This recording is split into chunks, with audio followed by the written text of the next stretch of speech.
It's kind of a fad right now to record your morning routine and share it with others so that way they can see the steps you take to have a productive day in hopes that they could also have one. But instead of showing you a morning routine, I'm going to show you a work routine that's modeled after a morning one. But hopefully with this work routine, you will be more productive, max out your days, and hopefully avoid things like burnout at your job. So how did I create this morning routine? I looked at how communication scholars analyze organizations and create theories describing the productivity levels of an organization. One of those theorists, Abraham Maslow, created a hierarchy of needs theory that basically describes that individuals have certain needs that need to be met in order for them to thrive. And that can start from the needs of food and water and grow to more complex ones, such as the basic desire to be the best person that you can be. And so basically, communication scholars took those needs and applied it to organizations to basically see how employees can be the best person that they can be and be most productive. And I want you to be productive. So I looked at these theories and created a morning/work routine for you to try so that way you can be more productive, max out your days, and hopefully avoid things like burnout and reach your career goals.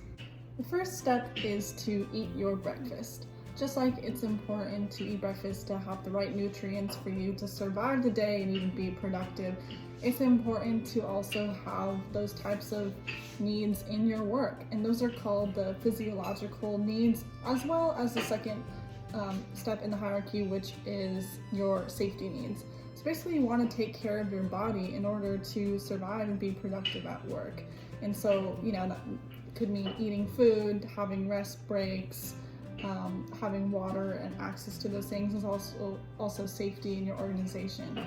And so hopefully your organization already does that, because that's the very basic need that everyone has. But if not, it's also important for you to have self-discipline and basically make time and space for you to actually eat in the morning or eat at work, have rest breaks.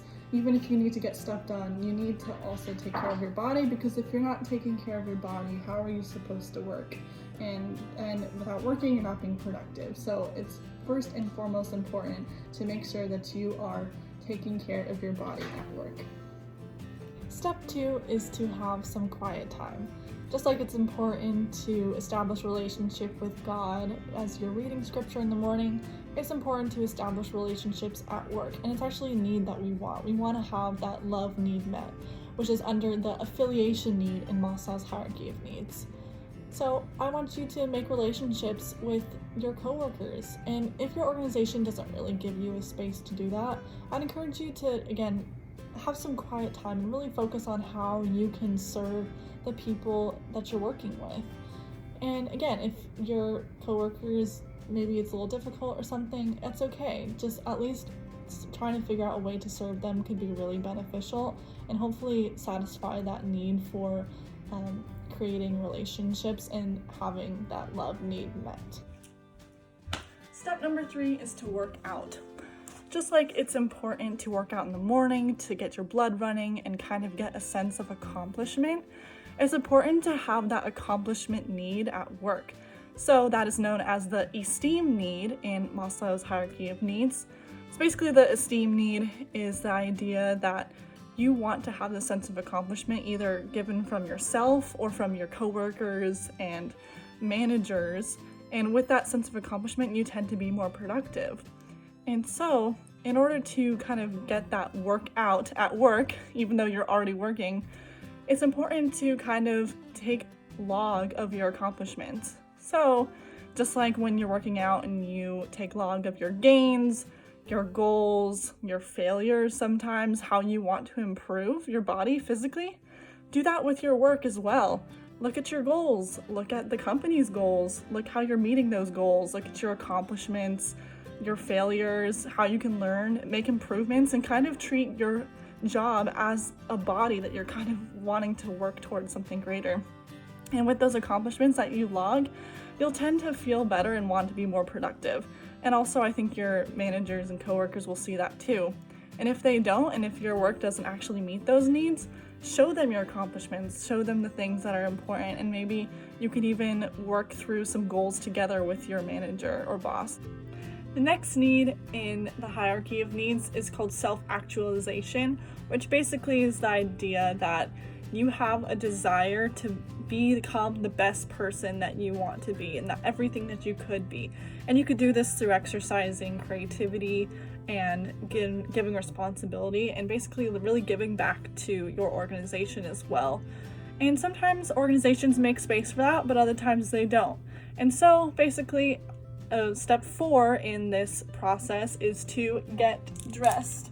So just like in the morning, when you get dressed, you're basically becoming the best version of yourself, so that way you can look nice and feel good about yourself. And I want you to do the same thing in your work. So basically, what does that look like? Look at what you need to get done, what you want to get done, and what you could get done, and work towards those things. So look for ways that you can be creative for you to establish responsibility in your work. And if your organization doesn't leave space for that, talk to your employer, talk to coworkers of how you can be creative, or even yourself, find ways that you can be creative and hopefully create a culture or something where you can be recognized and actually practice different responsibilities and things. It's my hope that if you do these steps every single day, little by little, you're going to start to see yourself be happier at work, make others happier at work, you'll be more productive, and hopefully you will maybe avoid things like burnout, because all of your needs are going to be met and you're finding ways to really become the best worker that you can be, or reaching out to your employer and asking for those needs to be met. And so again, just to remind you, have breakfast, or basically take care of your physical needs. Have that quiet time, or really seek after those relationships every single day. 3, also work out. Assess your accomplishments, make goals, achieve those goals. And 4, also make sure that you get dressed or become the best person that you can and really flaunt your stuff. Because I think with all these steps, again, you will avoid burnout and hopefully you will help others along the way as you work as an amazing worker that you are.